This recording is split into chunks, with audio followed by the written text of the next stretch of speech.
গান শুনলে আপনার জীবনে চারটি বিপদ চলে আসবে, চারটি ক্ষতি আপনার লাইফে চলে আসবে। অশ্লীল গান বাজনা, বাদ্যযন্ত্র দিয়ে গান, অনেক ইয়াং পিপল যারা আছে, যুবকরা এখন এই গানের জন্য পাগল পাড়া।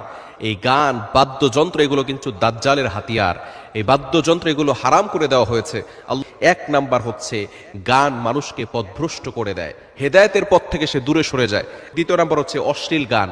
এই বাদ্যযন্ত্র যে সমস্ত গানগুলো আছে, এই গানের মাধ্যমে যেখানে অশ্লীল কথাবার্তা আছে, এর মাধ্যমে প্রেম ভালোবাসা হারাম কাজে একজন যুবক একজন যুবতী লিপ্ত হয়ে যায়।